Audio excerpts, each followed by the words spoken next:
अस्सलाम वालेकुम students. Last वाले लेक्चर में हम लोगों ने जो है वो सब्लिमेशन को डिस्कस किया था। हमने ये देखा था कि सब्लीमेंट क्या होता है, सब्लीमेट क्या होता है, ठीक है। हमने उसकी एग्जांपल्स देखी थी और हमने सब्लिमेशन के प्रोसेस को जो है वो एक्सप्लेन किया था। Today we are going to discuss about the solvent extraction, ठीक है। अगर हम सॉल्वेंट एक्सट्रैक्शन की बात करें तो ये एक्सट्रैक्शन का वर्ड हमारे पास आ रहा है, तो इससे हम ये देखते हैं कि जो सॉल्वेंट एक्सट्रैक्शन है, solvent extraction is a separation technique. ये बात आपने याद रखनी है कि solvent extraction is a separation technique, मतलब इसको जो है वो हम क्या करते हैं, किसी सॉल्यूट को किसी सॉल्यूशन में से सेपरेट करने के लिए यूज़ करते हैं, ठीक है। अब अगर हम सॉल्वेंट एक्सट्रैक्शन को डिफ़ाइन करें तो हम इसको डिफ़ाइन किस तरह से करते हैं, the technique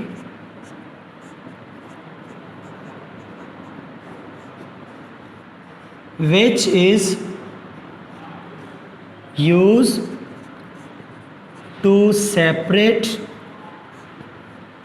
the solute from solution by adding the solvent in which solute is more soluble and adding solvent does not mix with the solution.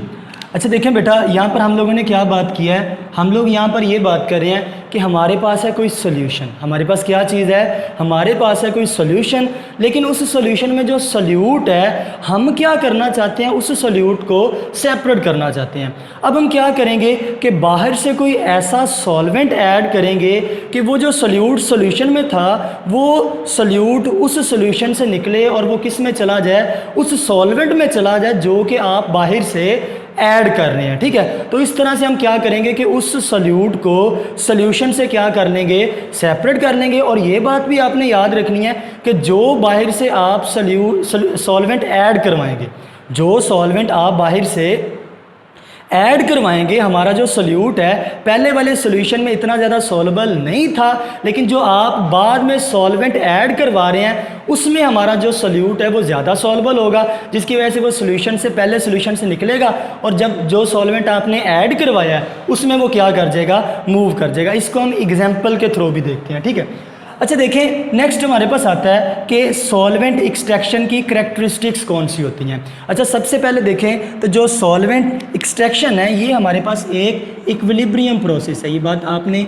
याद रखनी है कि जो सॉल्वेंट एक्सट्रैक्शन है ये हमारे पास कौन से वाला प्रोसेस है, solvent extraction is a equilibrium process. और इस प्रोसेस में, इस सॉल्वेंट एक्सट्रैक्शन में हम फॉलो करते हैं एक लॉ को। उस लॉ का क्या नेम होता है, डिस्ट्रीब्यूशन लॉ। ये बहुत इंपॉर्टेंट है, हम आज वाले लेक्चर में इसको डिफ़ाइन भी करेंगे, इसको एक्सप्लेन भी करेंगे। तो हमने ये बात किया, पहली कैरेक्टरिस्टिक की बात किया है कि solvent extraction is an equilibrium process. और इसमें क्या किया जाता है, ये फॉलो करता है किसको, डिस्ट्रीब्यूशन लॉ को जो है वो इसमें फॉलो किया जाता है, ठीक है। अच्छा नेक्स्ट देखें तो ये हमारे पास आ गया, हमने सॉल्वेंट एक्सट्रैक्शन किस में करवानी है, सॉल्वेंट एक्सट्रैक्शन करवाएंगे हम एक सेपरेटिंग फनल में, ठीक है। ये दूसरी करैक्टरिस्टिक आपने इसकी याद रखनी है कि सॉल्वेंट एक्सट्रैक्शन जो है ये हमारे पास एक कन्वेनिएंट टेक्निक है। ये कौन सी वाली टेक्निक है, ये एक इजी टेक्निक है। और इसमें हम क्या चीज़ यूज़ करते हैं, इसमें हम यूज़ करते हैं सेपरेटिंग फनल। हम सेपरेटिंग फ़नल भी अभी देखेंगे कि सेपरेटिंग फ़नल जो है वो क्या होती है, ठीक है। अच्छा ये हमारे पास इसकी 2 प्रॉपर्टीज़ होगी। नेक्स्ट आपने ये देखना है कि सॉल्वेंट एक्सट्रैक्शन का प्रोसेस जो है वो ज़्यादा यूज़फुल जो है वो तब होता है जब हमारे पास जो प्रोडक्ट हैं वो वोलेटाइल होते हैं और थर्मली अनस्टेबल होते हैं, ठीक है।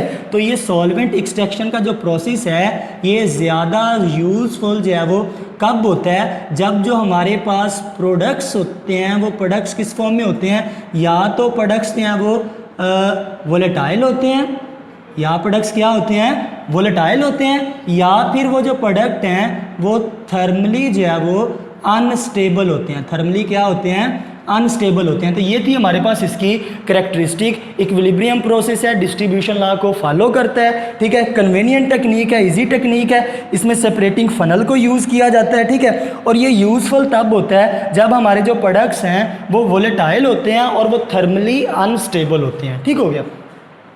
अब हमने बात की थी कि हम इसको एग्जाम्पल के थ्रू जो है वो एक्सप्लेन करेंगे, तो हम इसको एग्जाम्पल के थ्रू एक्सप्लेन करते हैं। अब देखें यहाँ पर मेरे पास है जी एक कंपाउंड है X, ये बात आपने याद रखनी है। मेरे पास एक कंपाउंड कौन से वाला है, X है, और X कौन से वाला कंपाउंड है, X एक ऑर्गेनिक कंपाउंड है।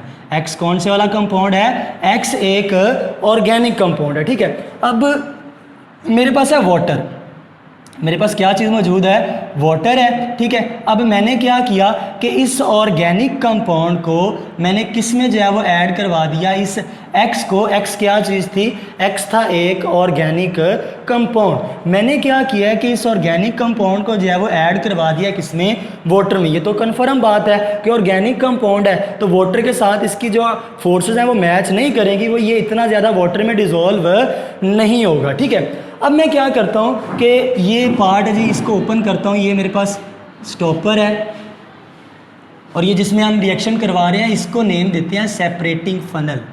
हमने सेपरेटिंग फनल की बात की थी, तो ये होती है जी सेपरेटिंग फनल।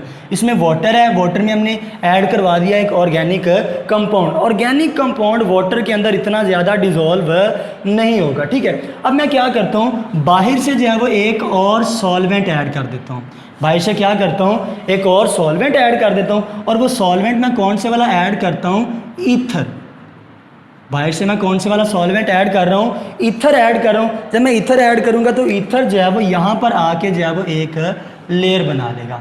ईथर जो है वाटर के ऊपर क्या बना लेगा, एक लेयर बना लेगा, ठीक है। अब होगा यूँ, क्योंकि ये जो आपके पास ऑर्गेनिक कंपाउंड है ये वाटर के अंदर तो इतना ज़्यादा सॉल्युबल नहीं था, ठीक है। अब होगा यूँ कि ये जो ऑर्गेनिक कंपाउंड है ये इधर से मूव कर जाएगा किसमें, उस सॉल्वेंट में मूव कर जाएगा जिसमें ये ज़्यादा सॉल्युबल है। हमने यही बात की थी कि the technique which is use to separate the solute, which is use to separate the solute from a solution, ठीक है। किसमें से आप सेपरेट करवा रहे हैं, सोल्यूशन से सेपरेट कर रहे हैं, ठीक है, from a solution by adding the solvent. आपने बाहर से क्या चीज़ ऐड की है, एक सॉल्वेंट ऐड किया, ठीक है। इन विच सोल्यूट इज़ मोर सॉल्युबल। ये ऑर्गेनिक कंपोनेंट जो है ये वाटर के अंदर इतना सॉल्युबल नहीं था, लेकिन जो बाहर से आपने सॉल्वेंट ऐड किया है उसमें ये ऑर्गेनिक कंपाउंड जो है वो ज़्यादा सॉल्युबल है, ठीक है। And adding solvent does not mix with the solution. और जो आपने ईथर जो है वो जो सॉल्वेंट ऐड किया है वो ईथर और वाटर आपस में मिक्स नहीं होंगे। तो मेरा ख्याल है आप लोगों को इस एग्जांपल की और सॉल्वेंट एक्सट्रैक्शन की डेफिनेशन की समझ लग गई होगी, ठीक है। तो ये होता है जी हमारे पास सॉल्वेंट एक्सट्रैक्शन का प्रोसेस, ठीक है। अब नेक्स्ट देखें तो नेक्स्ट हमारे पास आता है डिस्ट्रीब्यूशन लॉ। अब डिस्ट्रीब्यूशन लॉ को भी आप लोगों ने रट्टा नहीं लगाना, हम इसकी एक एग्जांपल लेते हैं, पहले इसकी एग्जांपल को देखते हैं और एग्जांपल को देखते हुए हम इसको जो है वो डिफाइन करते हैं, ठीक है। अब देखें बेटा, मेरे पास है जी एक सॉल्वेंट है, मेरे पास है वाटर। मेरे पास क्या चीज़ मौजूद है, मेरे पास है वाटर, ठीक है। अब वाटर में मैंने क्या किया कि कोई एक ऑर्गेनिक सॉल्वेंट जो है वो ऐड करवा दिया। वाटर में क्या चीज़ ऐड करवा दी, कोई ऑर्गेनिक सॉल्वेंट ऐड करवा दिया, ठीक है। अब होगा यूँ कि अगर मैं जो है वो बाहर से कोई सल्यूट ऐड करवाता हूँ, बाहर से क्या चीज़ ऐड करवाता हूँ, बाहर से कोई सल्यूट ऐड करवाता हूँ, तो वो सल्यूट मुकम्मल तौर पर ना तो वाटर में डिज़ोल्व होगा और मुकम्मल तौर पर ना ही वो ऑर्गेनिक सॉल्वेंट में डिज़ोल्व होगा, बल्कि वो क्या करेगा, उसका कुछ पार्ट जो है वो वाटर में डिज़ोल्व हो जाएगा और उसका कुछ पार्ट जो है वो ऑर्गेनिक सॉल्वेंट में डिज़ोल्व हो जाएगा, ठीक है। तो डिस्ट्रीब्यूशन लॉ और पार्टीशन लॉ को, मतलब डिस्ट्रीब्यूशन उसकी हो जाएगी, वो अपने आप को डिस्ट्रीब्यूट कर लेगा कांस्टेंट रेशो के साथ। कुछ वो अपने आप को डिस्ट्रीब्यूट कर लेगा वाटर में और कुछ वो अपने आप को डिस्ट्रीब्यूट कर लेगा इन ऑर्गेनिक सॉल्वेंट, ठीक है। तो इसको डिफ़ाइन किस तरह से करते हैं, इसको देखते हुए आपने इसकी डिफ़ाइन करनी है। तो मैं इसको देखते हुए डिफ़ाइन करने लगा हूँ कि the solute the solute distribute itself between two immiscible, immiscible का मतलब है जो एक दूसरे में डिजोल्व नहीं होते, ऑर्गेनिक सॉल्वेंट और वाटर एक दूसरे में डिजोल्व नहीं होते। The solute distribute itself between two immiscible liquids in a constant ratio irrespective to the amount of solute added। अब देखें बेटा यहाँ पर क्या हुआ है कि जो आपने सोल्यूट ऐड किया है वो अमाउंट पे डिपेंड नहीं करता, उसने एक कांस्टेंट रेशियो के साथ कुछ पार्ट उसका ऑर्गेनिक में चला गया और कुछ पार्ट उसका जो है वो वाटर में चला गया, और इस तरह से उस सोल्यूट ने अपने आप को डिस्ट्रीब्यूट कर लिया। Solute distribute itself between two, ये डिजोल्व नहीं थे हो रहे, ये इमिजिबल है। Solute distribute itself between two immiscible liquids in a constant ratio irrespective to the amount of solute added. ठीक है, तो ये था हमारे पास डिस्ट्रीब्यूशन और पार्टीशन लॉ। मेरा ख्याल है आप लोगों को इसकी डेफिनेशन की जो है वो with the help of example जो है वो समझ लग गई होगी। ठीक है, अब देखें तो हमारे पास एक नेक्स्ट आता है जी डिस्ट्रीब्यूशन कोफिशिएंट। इसको जो है वो हम के डी से भी रिप्रेजेंट करते हैं, डिस्ट्रीब्यूशन कोफिशिएंट, डिस्ट्रीब्यूशन कोफिशिएंट। ठीक है, अच्छा अगर हम डिस्ट्रीब्यूशन कोफिशिएंट की बात करें तो ये इसके अकॉर्डिंग ही हम लेते हैं कि कुछ सोल्यूट जो था उसकी कंसंट्रेशन थी किसमें, ऑर्गेनिक सॉल्वेंट में, और कुछ उसकी कंसंट्रेशन थी किसमें, वाटर में। ठीक है, तो यहाँ पर हम इसको डिस्ट्रीब्यूशन कोफिशिएंट को किस तरह से लेते हैं, concentration of solute in organic solvent, concentration of solute in organic solvent. ठीक है, divided by concentration of solute in aqueous medium. ठीक है, concentration of solute in aqueous medium. ठीक है, तो इसमें कितना सोल्यूट था, ऑर्गेनिक सॉल्वेंट में कितनी कंसंट्रेशन थी, उसको आप ऊपर रख रहे हैं, और वो सोल्यूट जो था उसकी वाटर में कितनी कंसंट्रेशन है इसको आप कहाँ पर रख रहे हैं, नीचे रख रहे हैं। ठीक है, तो ये हमारे पास होता है जी डिस्ट्रीब्यूशन कोफिशिएंट, और इसको रिप्रेजेंट किससे करते हैं, इसको के डी से भी हम रिप्रेजेंट करते हैं। ठीक है, अब देखें डिस्ट्रीब्यूशन और पार्टीशन लॉ के अकॉर्डिंग हम एक एग्जांपल लेते हैं और उसको एक्सप्लेन करते हैं। वो हमारे पास कौन से वाली है, कार्बन टेट्रा क्लोराइड एक्सट्रैक्शन। ठीक है, अब ज़रा देखें बेटा हमारे पास क्या चीज़ है, हमारे पास यहाँ पर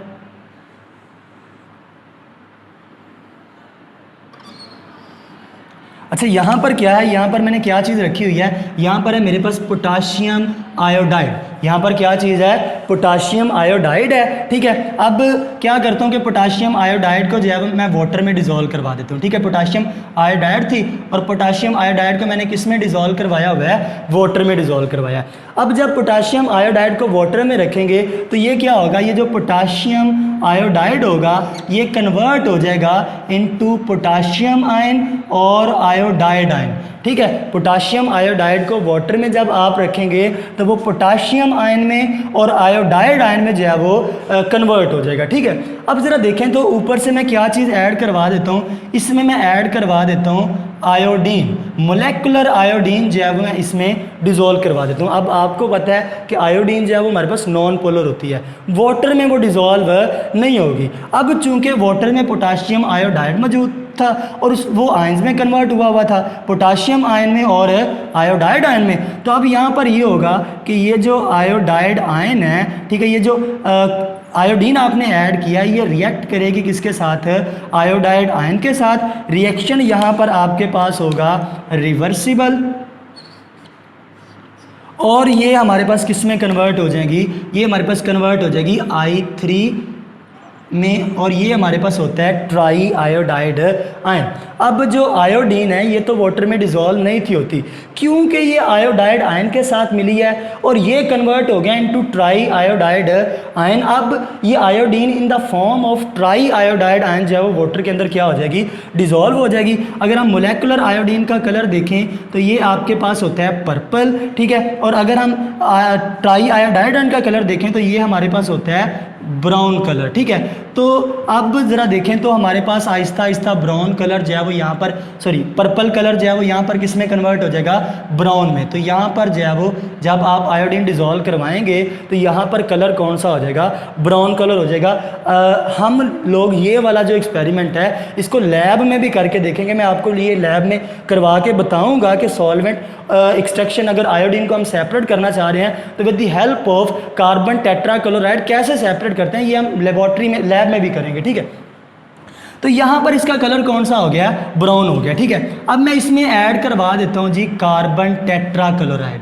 इसमें क्या चीज़ ऐड करवा देता हूँ, इसमें मैं ऐड करवा देता हूँ कार्बन टेट्राक्लोराइड। एक चीज़ बहुत ज़्यादा इंपॉर्टेंट है कि कार्बन टेट्राक्लोराइड जो है वो ज़्यादा डेंसर होने की वजह से जब आप डिज़ोल्व करवाएंगे तो यूँ होगा कि आपके पास देखो, आपके पास वाटर था, उसमें आयोडाइड, ट्राई आयोडाइड आयन था, कलर ब्राउन था। जैसे ही आपने उसमें ऐड की कार्बन टेट्राक्लोराइड CCl4, अब CCl4 ज़्यादा डेंसिटी होने की वजह से कहाँ पर चली जाएगी, नीचे चली जाएगी, ठीक है। और जो ब्राउन कलर है, जो मतलब वाटर है, वो ज़्यादा डेंसिटी होने की वजह से, सॉरी कम डेंसिटी होने की वजह से वाटर जो है वो किधर चला जाएगा, ऊपर। अब इस वाले पोर्शन का कलर कौन सा हो जाएगा, ब्राउन, ठीक है। अब आपने जब इसमें कार्बन टेट्राक्लोराइड ऐड किया, अब वाटर का कलर ब्राउन किस वजह से था, वाटर का जो ब्राउन कलर था वो जस्ट बिकॉज ऑफ था ट्राई आयोडाइड आयन।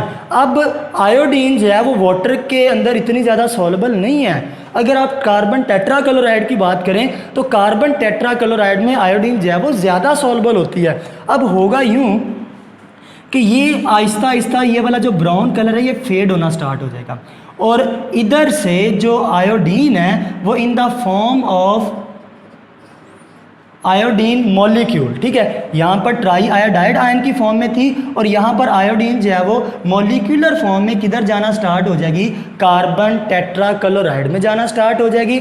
और इसका कलर आहिस्ता आहिस्ता जो है वो पहले ब्राउन था, इसका कलर जो है वो आहिस्ता आहिस्ता फेड होना स्टार्ट हो जाएगा। यहाँ पर वाटर था, इसका कलर जो है वो आहिस्ता आहिस्ता फेड होना स्टार्ट हो जाएगा, और इसका कलर जो है वो आहिस्ता आहिस्ता जो है वो क्या होगा, पर्पल होना स्टार्ट हो जाएगा, ठीक है। तो अब यूँ होगा कि इधर से आयोडीन जो है वो मूव कर जाएगी कार्बन टेट्राक्लोराइड में, जिसकी वजह से यहाँ पर कलर जो है वो पर्पल हो जाएगा और ये brown colour Aahista Aahista fade होना स्टार्ट हो जाएगा।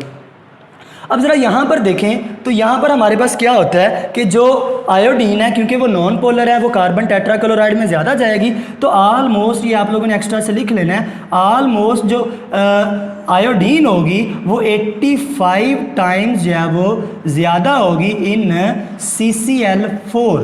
तो कार्बन टेट्राक्लोराइड में जो आयोडीन है वो ऑलमोस्ट 85 टाइम्स ज़्यादा होगी as compare to that of water. Water से आयोडीन इधर आ जाएगी, ठीक है। तो ये था हमारे पास सेपरेशन ऑफ या extraction of iodine with the help of carbon tetrachloride. तो आपने इस सॉल्वेंट से जो आयोडीन है, आयोडीन को क्या कर लिया, सेपरेट कर लिया with the help of carbon tetrachloride. आपने सॉल्वेंट एक्सट्रैक्शन करवा ली, ठीक है। अब ज़रा देखें तो यहाँ पर भी हम KD लगा सकते हैं, डिस्ट्रीब्यूशन कोफिशिएंट यहाँ पर भी तो लगा सकते हैं ना। तो अगर हम डिस्ट्रीब्यूशन कोफिशिएंट की बात करें तो यहाँ पर हम कैसे लगा सकते हैं, डिस्ट्रीब्यूशन कोफिशिएंट यहाँ पर किसके इक्वल होगा। अगर तो आपको ऊपर वाले पॉइंट की समझ आ गई है तो ये आप खुद से लिख सकते हैं, distribution coefficient is equal to concentration of solute in organic phase, ठीक है। तो ये ऑर्गेनिक फेज था, तो इसमें जो सल्यूट आया वो कौन सा है, I2। तो कंसंट्रेशन के लिए स्क्वायर ब्रैकेट यूज़ करते हैं, concentration of I2 in carbon tetrachloride, concentration of I2 in carbon tetrachloride, इस तरह से लिख लेते हैं, concentration of I2 in carbon tetrachloride. मतलब concentration of solute in organic phase, ठीक है। अब हमने बात करनी है concentration of solute in aqueous medium, ठीक है। तो ये एक्वस मीडियम था और एक्वस मीडियम में जो सल्यूट था वो किस फॉर्म में मौजूद था? एक्वस मीडियम में हमारा जो सल्यूट है वो मौजूद था in the form of try iodide ion, ठीक है। तो ये हमारे पास जो है वो आ जाएगा इन एक्वस मीडियम। ये किस में आ जाएगा? ये हमारे पास आ जाएगा जी एक्वस मीडियम में, ठीक है। तो इस तरह से हम इसका जो है वो डिस्ट्रीब्यूशन कोफिशिएंट जो है वो भी फाइंड आउट कर सकते हैं, ठीक है। तो ये होगा जी इसका distribution coefficient, concentration of solute in organic phase and concentration of solute in aqueous phase, ठीक है। तो ये था सॉल्वेंट एक्सट्रैक्शन का टॉपिक। आप लोगों ने ज़रा इसको अच्छे से देखना है, इसको तैयार भी करना है। शॉर्ट क्वेश्चन इसमें बहुत ज़्यादा इंपॉर्टेंट है। चलिए अब हम देखते हैं जी कि कौन कौन से शॉर्ट क्वेश्चन जो है वो जो आज हमने टॉपिक किया है इसके अकॉर्डिंग पेपर में कौन कौन से शॉर्ट क्वेश्चन जो है वो आ सकते हैं। तो अकॉर्डिंग टू एग्जाम्स हम देखते हैं। तो अगर हम अकॉर्डिंग टू एग्जाम्स देखें तो जो फर्स्ट हमारे पास शॉर्ट क्वेश्चन आ सकता है, define solvent extraction, give example. तो बेटा आप लोग क्या करेंगे? सॉल्वेंट एक्सट्रैक्शन को डिफाइन करेंगे। मेरा ख्याल है आप लोगों को समझ लग गई थी इसकी अच्छे से। सॉल्वेंट एक्सट्रैक्शन को आप लोग जो है वो डिफाइन करेंगे और साथ में इसकी ये वाली एग्जाम्पल दे देंगे, ठीक है। नेक्स्ट हमारे पास आता है कि give the characteristics of solvent extraction. तो इसकी 3 कैरेक्टरिस्टिक्स आपने पढ़ी थी। इक्विलिब्रियम प्रोसेस है, ठीक है, इजी टेक्निक है, सेपरेटिंग फनल यूज़ करते हैं और यूज़फुल ज़्यादा तब होता है जब वोलेटाइल और थर्मली अनस्टेबल प्रोडक्ट हमारे पास होता है, ठीक है।